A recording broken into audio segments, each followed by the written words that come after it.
বোনটা ভালো আছে, এরা টিভির সামনে যায় না, কথা বুঝছেন না হাজী সাহেব, এরা যায় না। তবে মা বোনটা যদি আপনাদের কারো বদ অভ্যাস থেকে থাকে, এই বছর সিরাতুন নবী মাহফিল থেকে সবক নিয়ে যান। আপনার সন্তানকে যদি আদর্শ মানুষ রূপে গড়াতে চান, তাহলে টিভির পর্দা ছাড়েন, আল্লাহ পাক রব্বুল আলামিন নেক সন্তান আপনাকে আল্লাহ দান করবেন। আস্তে আস্তে করে আসে, কাফেলার পিছনে পড়ে থাকেন। বিকালবেলা যাবার সময় হালিমাতুস সাদিয়া উটের পিঠে, অথবা এক রওয়ায়াতের মধ্যে গাধার কথা এসেছে, গাধার পিঠে সওয়ার হয়েছেন। তো একেবারে কাফেলার আগে আগে নেচে নেচে উটগুলো টকবক টকবক করে সামনের দিকে পথ চলা শুরু করল। কাফেলার অন্য অন্য মহিলা হালিমাকে জিজ্ঞাসা করে, হালিমা তোমার উটনি অথবা তোমার গাধা এত তেজি হয়ে গেল, তার কারণটা কি? একেবারে তেজ রফতার এমন হয়েছে, বোরাকের মতো চলে, আমরা তো তোমার এই গাধার সাথে চলতে পারি না। হালিমাতুস সাদিয়া বলে, আমার কোনো কর্তৃত্ব এখানে নাই, আমার হাতের কোনো বরকত নাই, তবে আমার বোন বারবার বলে রে, আমার কোলের ভিতরে যেই সন্তানটা আমি নিয়েছি, আমার এই কোলের সন্তান মুহাম্মাদের বাদৌলতে মহান আল্লাহ পাক রব্বুল আলামিন উটের শরীরের ভিতরে শক্তির সঞ্চার ঘটিয়ে দিয়েছে। আল্লাহর হাবিবের বাদৌলতে উটের শরীরের ভিতরে শক্তি এসে গেছে, গাধার শরীরের ভিতরে শক্তি এসে গেছে। মহান আল্লাহ পাক রাস্তার মধ্যে বরকত দেওয়া শুরু করে দিয়েছেন। আমার ভাইরা, কথা এখানেই শেষ না। আল্লাহর পয়গম্বর মুহাম্মদুর রাসূলুল্লাহ সাল্লাল্লাহু আলাইহি ওয়াসাল্লামকে নিয়ে যখন তায়েফে চলে গেছেন, হালিমাতুস সাদিয়া নিজের গৃহে যখন চলে গেলেন, পরের দিন হালিমাতুস সাদিয়া রাদিয়াল্লাহু তাআলা আনহা ওই বকরিগুলোকে নিয়ে ওই পাথরি ভূমির মধ্যে ছেড়ে দেন। পাথর সেটে সেটে সারাদিন তো বকরির পেট ভরে না, দুই একটা ঘাস পাথরের ফাঁকে ফাঁকে দুই একটা ঘাস দেখা যায়। কিন্তু হালিমাতুস সাদিয়া রাদিয়াল্লাহু তাআলা আনহার বকরিগুলো যেই জমিনের ভিতরে ছেড়ে দেয়, আল্লাহ পাক রব্বুল আলামিন কুদরতি ভাবে হালিমার বকরির সামনে সবুজ ঘাসের ব্যবস্থা করে দেন। সন্ধ্যায় বাড়িতে ফেরে তো সব বকরিগুলোকে চেহারার দিকে তাকাইলি তরতাজা তরতাজা মনে হয়। অন্যান্য রাখাল যারা আছে, মালিকরা রাখালকে গালি দেয়, হালিমাও বকরি চড়ায়, তোমরাও বকরি চড়াও একই মাঠের ভিতরে, হালিমার বকরির পেট ভরে, তোমাদের বকরির পেট ভরে না, তার কারণটা কি? আগামীকাল হালিমার বকরির ভিতরে তোমাদের বকরিগুলো ছেড়ে দিবে, যেন একসাথে ঘাস খায়। জোরে বলুন সুবহানাল্লাহ। পরের দিন রাখালেরা গিয়ে তাই করল। খাসা আছে কোমরের ভিতরে জালালউদ্দিন সৌদি রহমাতুল্লাহি আলাইহি লেখেন, হালিমার বকরি অন্যান্য কবিলার লোকদের বকরি একই মাঠের মধ্যে ছেড়ে দেওয়া, কিন্তু আল্লাহ পাক রব্বুল আলামিনের কারিশমা, হালিমার বকরির সামনে ঘাস আরেকজনের বকরির সামনে নাই। সুবহানাল্লাহ জোরে বলবেন না? হালিমার বকরির সামনে ঘাস আছে আরেকজনের নাই। এভাবে আজকেও সন্ধ্যায় যখন রাখালেরা বাড়ি ফিরল, ওদের বকরি পেট ভরে নাই, একই মাঠের ভিতরে দিলাম কিন্তু পেট ভরল না, তার কারণ তো আমরা জানি না। এবার হালিমাতুস সাদিয়া বলে, আমার বকরির সামনে অলরেডি আল্লাহ পাক কুদরতি ভাবে ঘাসের ব্যবস্থা করে দেন। এভাবে বরকত হওয়া শুরু করলো। হালিমাতুস সাদিয়া গরিব ছিলেন, এখন বকরির ভিতরে পর্যাপ্ত পরিমাণে দুধ আসে, বকরি বিক্রি করলেও টাকা বেশি টাকায় বিক্রি করতে পারে, যেহেতু স্বাস্থ্য ভালো। এভাবে হালিমাতুস সাদিয়া কয়েকদিনের ভিতরে সচ্ছলতা লাভ করলেন। 2 বছর অতিবাহিত হয়ে গেল। 2 বছর পর্যন্ত হালিমাতুস সাদিয়া আমাদের নবী মুহাম্মদুর রাসূলুল্লাহ সাল্লাল্লাহু আলাইহি ওয়াসাল্লামকে দুধ পান করালেন। 2 বছর পরে দুধ যখন ছাড়ালেন, হঠাৎ করে হালিমাতুস সাদিয়া একদিন লক্ষ্য করে দেখতেছেন আল্লাহর পয়গম্বরের মুখ থেকে নতুন নতুন কথা ফোটে, মুখের বুলি পয়গম্বরের প্রথম শুরু হয়ে গেছে। ও বন্ধুরে, আল্লাহর রাসূলের মুখের প্রথম বুলি যেটা ছিল, আল্লাহু আকবার কাবীরা আলহামদুলিল্লাহি হামদান কাসীরা ওয়া সুবহানাল্লাহি বুকরাতাও ওয়া আসীলা।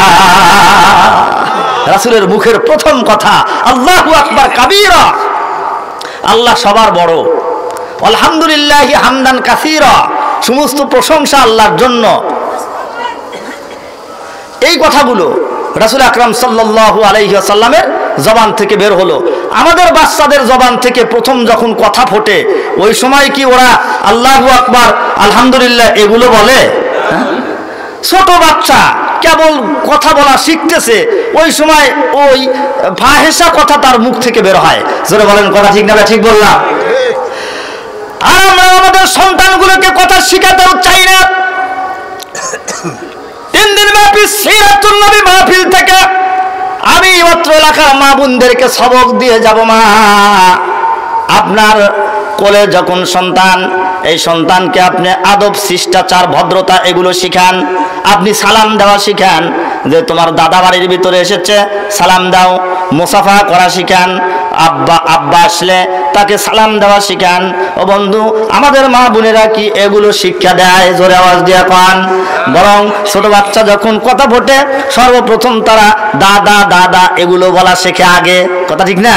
ওই সময় দাদা তো একেবারে নাতিকে কোলে নিয়ে খুব খুশি, নাতিকে কোলের ভিতরে নিয়ে খুব খুশি। দাদা আরো বলে, দাদাও বলে দাদা দাদা, এখন এই নাতিও বলে দাদা দাদা।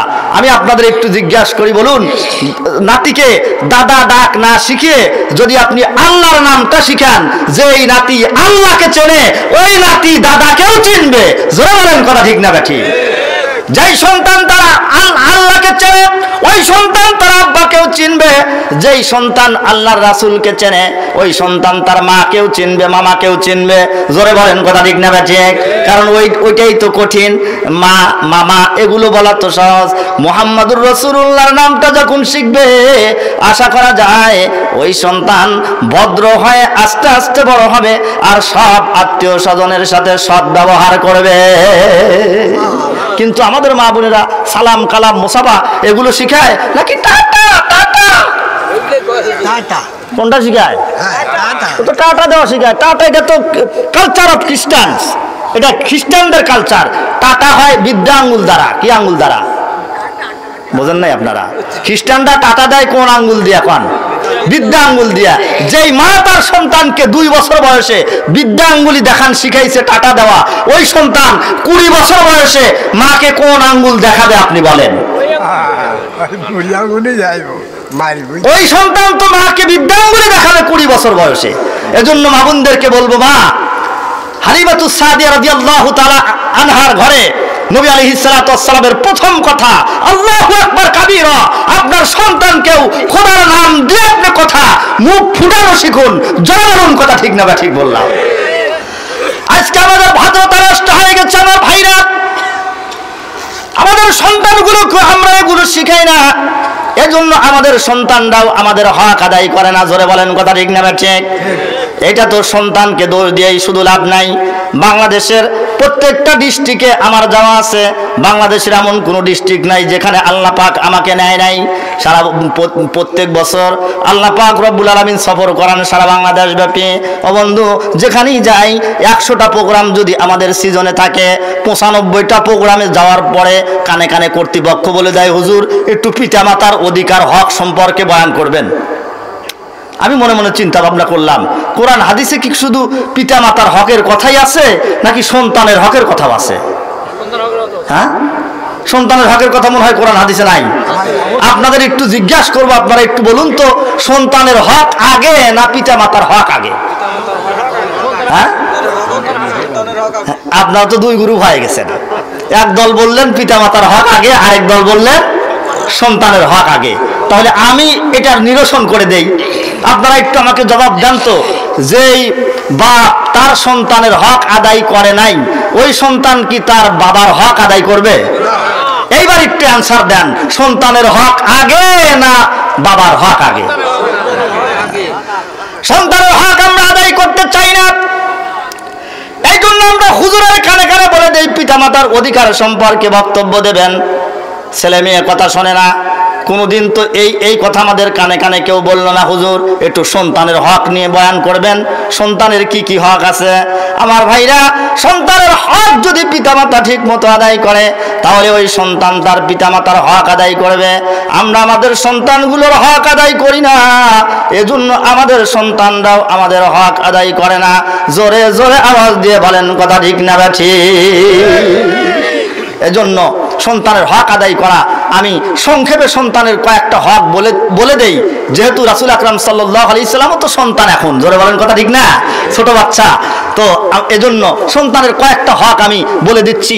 এই যে করোনা মহামারী আসছিল আমাদের বাংলাদেশে, আসছিল না? করোনা মহামারীতে আপনারা টিকা কয়টা করে নিছেন? হ্যাঁ, প্রথমে একটা, 1 মাস পরে আরেকটা, আরেক মাস পরে আরেকটা বুস্টার, না ওটাও নিয়েছেন। 3টা ডোজ নিলে করোনা হবেই না তার কোনো গ্যারান্টি আছে? আবার কেউ কেউ টিকা নেয়ও নাই, তার কাছে করোনা কি জিনিস জানি না মুরব্বী, জোরে বলেন কথা ঠিক না, জানি না। মুরব্বীর বেটা বাজারে গেছে, বাজারে যাওয়ার পরে এখন রাস্তায় পুলিশ ধরে কয়, চাচা মিয়া আপনার মাস্ক কই, মাস্ক কই? মুরব্বী কয়, বাবা আজকে টাকা পয়সা কম, ডাল দিয়ে ভাত খাবো, মাছ কিনি নাই বাবা। মানে ওইটা যে মুখে পড়া লাগে, চাচা জানি না, ধরে বলেন কথা ঠিক না? ঠিক। আমার ভাইরা, চাচা মিয়া জানি না, বলুন তোর কাছে করোনা কেন? করোনার বড় বোন জরিনাও যদি আসে, এই চাচার কাছে যাবে না, ধরে বলেন কথা ঠিক না? করোনা তো বেছে বেছে ধরছিল, করোনা গিয়ে শহর বন্দরে ঢুকছে, ঢুকে এমপি মন্ত্রী ওদেরকে অ্যাটাক করছে আগে, জোরে কোন কথা ঠিক না ঠিক? আমার ভাইরা, ওইদিকে যাওয়ার সময় আমার নাই। আল্লাহর হাবিব মুহাম্মদুর রাসূলুল্লাহ তো সন্তান, নবী আলাইহিস সালাতু ওয়াস সালামের মা সন্তানের হক আদায় করেন, রাসূলের দাদা সন্তানের নাতির হক আদায় করে আকিকা দিয়ে দেন, জোরে বলেন কথা ঠিক না ঠিক? হালিমাতুস সাদিয়ার বাড়িতে পয়গম্বর নবী আলাইহিস সালাতু ওয়াস সালামের একবার সেবা শুশ্রূষা যেভাবে করা দরকার হালিমাতুস সাদিয়া তাও করেন। এজন্য এই যে বুস্টার ডোজ 3টা নেওয়ার পরে আপনারা মোটামুটি একটু মানে নিজের উপরে বিশ্বাস আপনাদের হয়ে গেছে যে করোনা মহামারী আমাদের আর ধরবে না। এটা তো দিলেন আপনি নিজের শরীরকে ঠিক রাখার জন্য টিকা। ও বন্ধু, প্রত্যেকটা মুসলমানের সন্তানের জন্য ইসলামিক টিকা আছে। ইসলামিক টিকার ডোজ যদি পূরণ করা না যায়, তাহলে মুসলমানের ঘর থেকে মুসলমানের মতো সন্তান জন্মগ্রহণ না করে ইহুদির মতো সন্তান জন্মায়। ইসলামিক টিকা বলা হয় এগুলোকে, কি বলা হয়? ইসলামিক টিকা। গতকাল আমি ইসলামিক টিকা 2টা বলছি, 1 আকিকা দেওয়া, 2 নাম রাখা, বলি নাই? আল্লাহ রাসূল সাল্লাল্লাহু আলাইহি ইসলামের নাম রাখলেন, স্বপ্নে পাওয়া নাম আব্দুল মুত্তালিব। গতকাল যারা শুনেছেন তাদের তো মুখস্থ আছে। আবার 7 দিন বয়সে নবী আলাইহিস সালামের আকিকা দেওয়া হলো, 2 টিকা। 3 নাম্বার টিকা হলো সন্তানের মুখে যখন কথা ফুটবে ওই সময় মা সন্তানকে ভালো ভালো কথা, লা ইলাহা ইল্লাল্লাহ, আল্লাহর নাম, রাসূলের নাম, ছোট ছোট দোয়া দরুদ, এগুলো সন্তানকে কোলের ভিতরে নিয়ে মা যদি শিখায়, এই সন্তান দেখবেন কয়েকদিন আমল করার পরে একাই তার মুখের মধ্যে বুলি এসে যাবে। জোরে বলেন কথা ঠিক না ঠিক? মা যদি সন্তানকে নিয়ে অনন্ত রাত্রিতে ঘুমানোর সময় আল্লাহুম্মা বিসমিকা আমুতু ওয়া আহইয়া প্রত্যেক দিন জোরে জোরে মা সন্তানকে কোলের ভিতরে নিয়ে পড়ে, যেই সন্তান কথা বলা শিখতেছে দেখবেন কয়েকদিন পরে ওর মুখস্থ হয়ে গেছে। জোরে কোন কথা ঠিক না ঠিক? কারণ হলো প্রত্যেকটা সন্তান তার পিতামাতার অনুকরণ করে প্রত্যেকটা কাজের ভিতরে। আমরা দেখবেন আমাদের ছেলে মেয়েগুলো সব সময় আব্বা আম্মার অনুকরণ করে। বাবা যদি নামাজি হয়, ছোট ছোট বাচ্চারা শুক্রবারের দিন বাবার সাথে মসজিদে যায় না? যায় না? দাদা নামাজি, দাদার সাথে নাতি মসজিদে যাওয়ার জন্য পিছু লেগে যায়, দাদাও নামাজ পড়ে, নাতি রুকু আর সেজদাগুলো নকল হরকত করে। যদিও সূরা কেরাত জানে না, যদিও তার দোয়া দুরুদ মুখস্থ নাই, কিন্তু ওই যে দাদা সেজদা করে, নাতিও সেজদা করে। মা যদি হয় নামাজি, দেখবেন ছোট বাচ্চারা মার যায় নামাজের পাশে গিয়ে দাঁড়িয়ে যায়। মা যদি কোরআন শরীফ তেলাওয়াতকারিনী হয়, গুনগুন গুনগুন করে মা যখন নাকি কোরআন শরীফের তেলাওয়াত করে, ছোট্ট বাচ্চারা মার সাথে গুনগুন গুনগুন করে সুর আর ধ্বনি নকল করতে থাকে। সব কাজের ভিতরে অনুকরণ করে। মা বড় পাতিলে রান্না করে, আমাদের ছোট্ট মেয়েরা যখন খেলাধুলা করে ধুলো মাটি দিয়ে ওরা ছোট পাতিলের ব্যবস্থা করে। কথা ঠিক না ঠিক? মা মশলা মরিচ পেশে, ছোট ছোট বাচ্চারা ইটের গুঁড়ো মশলা বানিয়ে পিষতে থাকে। মা বড় বেগুন দিয়ে রান্না করে, ছোট্ট বাচ্চারা ছোট ছোট বেগুন আইল পাথারে পাওয়া যায় এগুলো দিয়ে রান্না করে। জোরে বলেন কথা ঠিক না ঠিক? ছোটবেলায় প্রাইমারিতে যখন পড়ি একটা কবিতা পড়েছিলাম, নুরুপুষি আইসা সবাই এসেছে, আমবাগিচার তলায় যেন তারা হেসেছে, রাধুনীদের শাখের রাধার পড়ে গেছে ধুম, বৈশাখ মাসের এই দুপুরে নাইকো কারু ঘুম, বাপ মা তাদের ঘুমিয়ে আছে এই সুবিধা পেয়ে, বনভোজনে মিলেছে আজি দুষ্ট কটি মেয়ে, বসে গেছে সবাই আজি ভোজের নিমন্ত্রণে, কেউ বা বসে হলদি বেটে, কেউ বা রাধে ভাত, কেউ বা বলে দুধ তরিসাই পুড়ে গেল হাত। আসলে কি আগুন টাগুন আছে? হ্যাঁ, ওই যে মা কয় তাই কয়, জোরে বলেন কথা ঠিক না ঠিক? কেউ বা বসে হলদি বেটে, কেউ বা রাধে ভাত, কেউ বা বলে দুধ তরিসাই পুড়ে গেল হাত, বিনে আগুন দিয়েও যদি হচ্ছে তাদের রাধা, তবু সবার দুই চোখেতে ধোঁয়া লেগে হয় কাদা, ধুলাবালির কর্মা পোলাও আসছে কাদার পিঠে, মিশে মিছি খেয়ে বলে হচ্ছে ভেজাই মিঠে।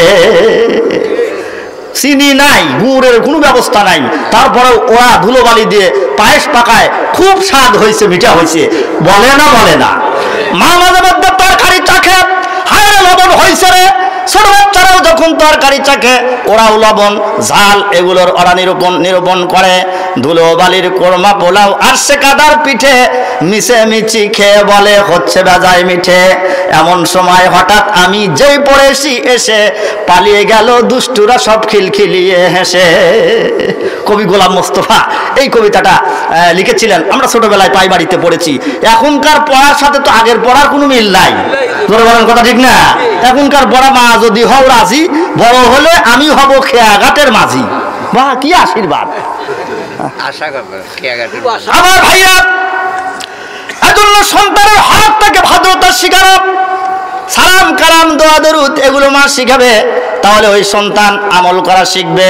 আল্লামা কুরতুবী রহমাতুল্লাহ আলাইহি ওই তার কিতাবের ভিতরে লেখেন, যেই মা কোরআন শরীফ পড়ে, যেই দাদা নামাজ পড়ে, বাবা নামাজ পড়ে, আর সন্তান এগুলো দেখে দেখে নকল হরকত করে, যদিও তার উপরে নামাজ ফরজ হয় নাই, কিন্তু এই যে নকল হরকত করল, নকল হরকতটাকে আল্লাহ পাক পুরাপুরি ইবাদতের রূপ দিয়া পিতা মাতার আমল নামার ভিতরে সবগুলো লিখতে থাকে।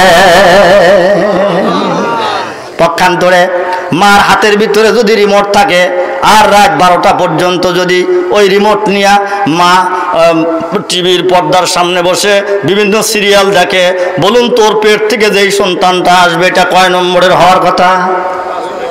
ভাই কথা কন না কেন আপনারা?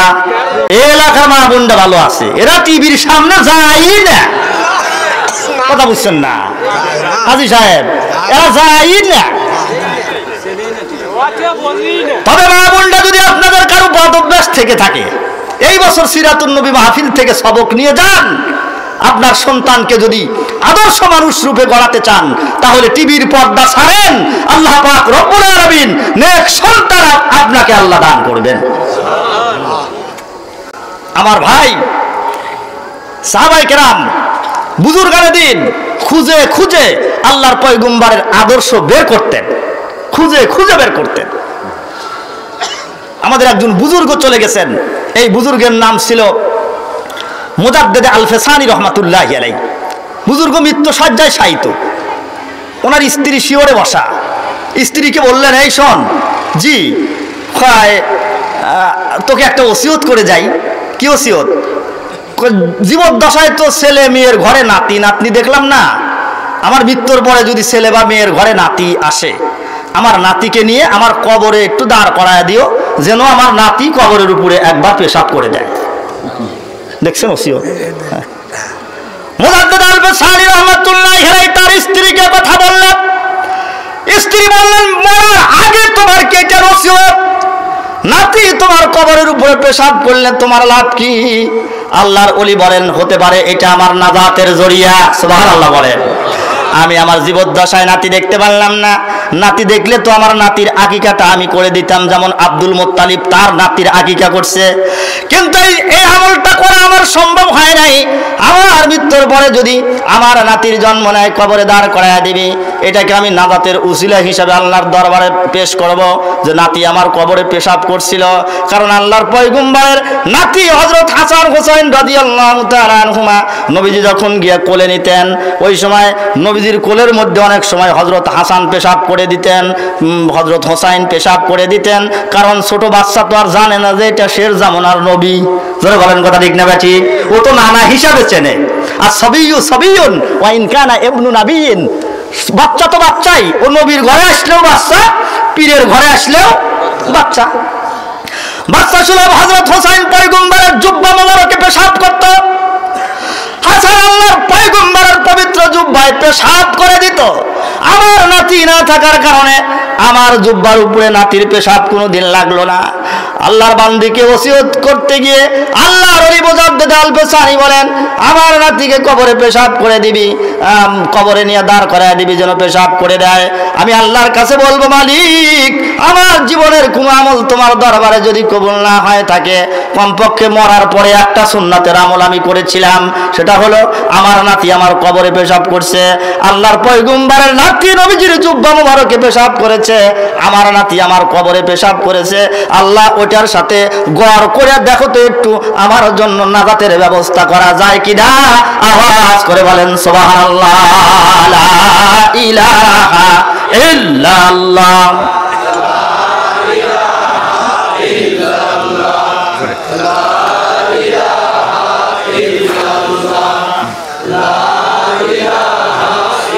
সকলে জবান খুলে, লা ইলাহা ইল্লাল্লাহ, লা ইলাহা ইল্লাল্লাহ, সুবহানাল্লাহ আলহামদুলিল্লাহ, লা ইলাহা ইল্লাল্লাহ, সুবহানাল্লাহ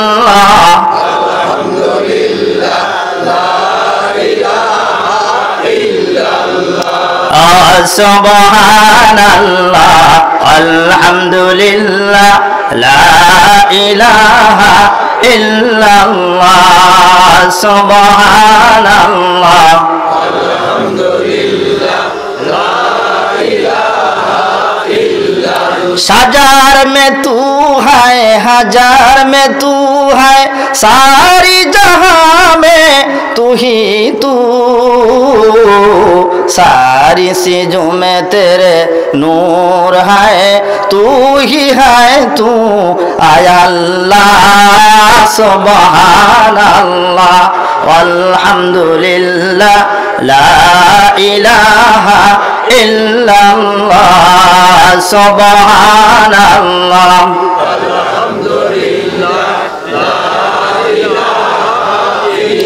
सारी जहां में जहां देखेता नहीं तेरे नूर के सिवा, तू मेरा मौला तू मेरा महबूब, तू ही है तू आया अल्लाह, सुबहान अल्लाह वल्हम्दुलिल्लाह, ला इलाहा इल्लल्लाह, सुबहान अल्लाह वल्हम्दुलिल्लाह, ला इलाहा इल्लल्लाह। देखने तुझे सिवा नहीं, रोने तुझे सिवा नहीं, सुजने तुझे सिवा नहीं है, सुनने तुझे सिवा नहीं, सुबहान अल्लाह वल्हम्दुलिल्लाह, ला इलाहा इल्लल्लाह, सुबहान अल्लाह। प्राण भरे একটু আল্লাহকে রাখ দেন, সুবহান আল্লাহ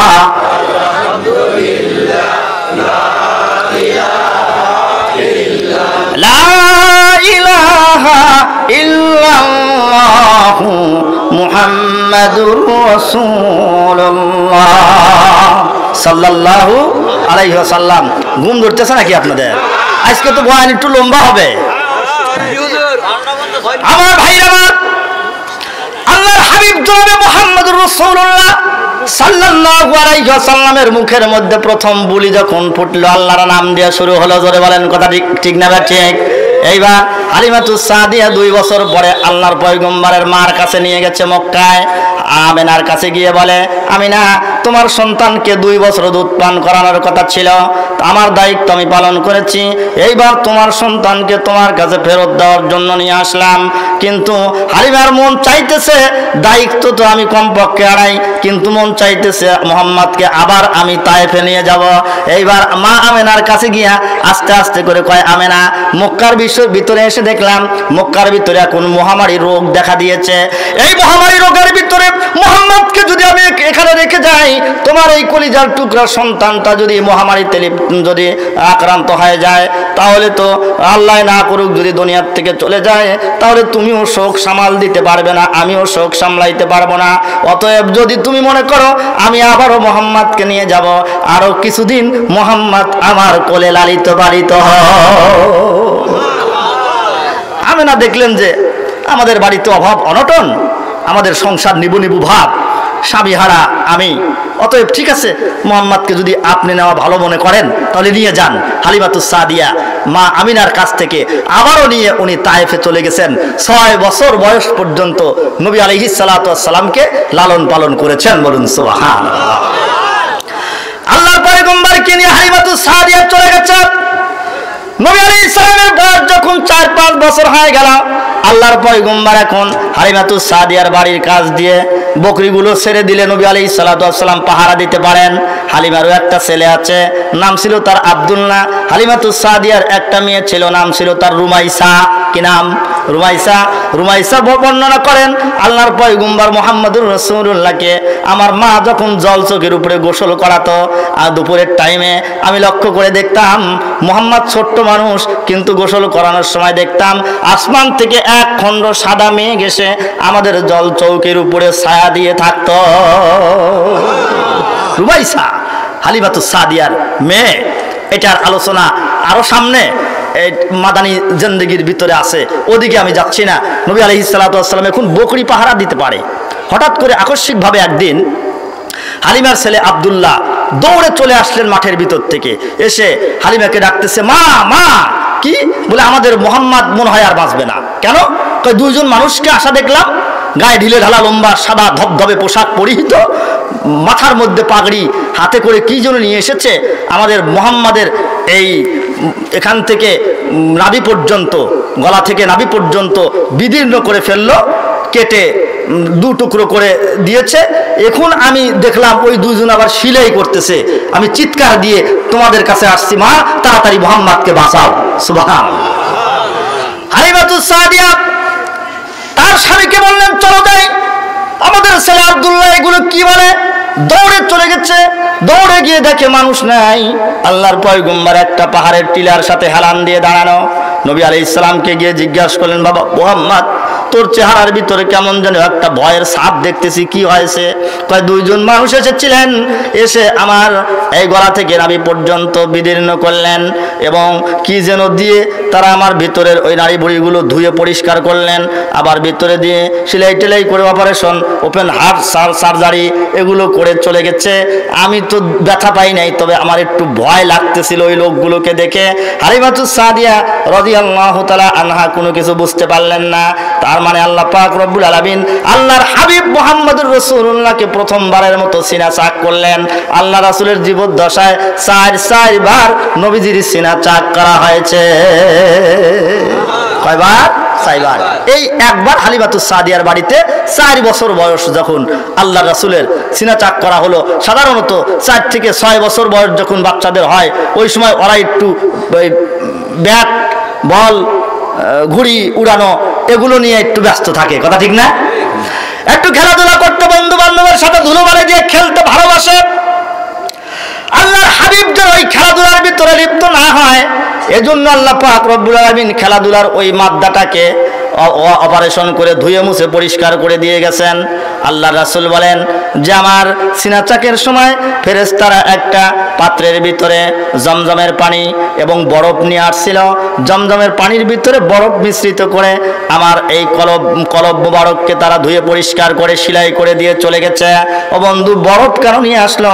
মুহাদ্দিসিনে কেরাম হাদিসের ব্যাখ্যা করতে গিয়ে লেখেন, মানুষের ভিতরে গুনাহ যেটা আছে, গুনাহ জিনিসটা হলো গরম, ওটাকে যদি ঠান্ডা পানি দিয়ে ধোয়া যায় তাহলে ঠান্ডা হয়ে যাবে। আল্লাহ রাসূল খেলাধুলা যেন না করেন, অন্যান্য বাচ্চাদের মতো যেন নবীজি না হন, এজন্য প্রথমবারের মতো সিনা চাক করা হয়েছে। দ্বিতীয়বার আল্লাহ রাসূলের সিনা চাক করা হয়, ওই সময় নবীজির বয়স 10 বছর 2 মাস 10 দিন। কয় বছর? এই সময় নবীজির সিনা চাক করা হলো কেন? মুহাদ্দিসিনে কেরাম বলেন যে 10 থেকে 12 বছর বয়স যখন ছেলেদের হয়, ওই সময় তারা যৌবনে পদার্পণ করে, আর ওই সময় গুনাহের দিকে একটু মাইল বেশি থাকে। 12, 13, 8, 9 পরে এই ছেলেপেলেগুলা একটু নড়াচড়া বেশি করে না? ওরা একটু নড়াচড়া বেশি করে, সারাদিন পর্যন্ত বল ব্যাট এগুলো নিয়ে ব্যস্ত থাকে। এখন অবশ্য তা আর দেখা যায় না। এখন আমাদের ছেলেদের মেধা তো 6 ইঞ্চি পর্দার মোবাইলের ভিতরে চলে আসছে। ধরে বলেন কথা ঠিক না? ঠিক। সারাদিন মোবাইল নিয়ে ব্যস্ত থাকে। আগে আমরা দেখতাম আমাদের ছেলেরা এই ধান কাটা হয়ে গেলে ওরা আকাশে ঘুড়ি উড়াতো, কথা ঠিক না? এখন কি আর ঘুড়ি, জ্যৈষ্ঠ আষাঢ় মাসে কি আর ঘুড়ি উড়াতে দেখা যায় না? এখন আর হাডুডুর দাগ আছে কোথাও? ফুটবলটাও পর্যন্ত আমাদের ছেলেরা খেলার সময় পায় না, সারাদিন মোবাইল নিয়ে বসে থাকে। ওর চোখ গেল, কান গেল, জীবন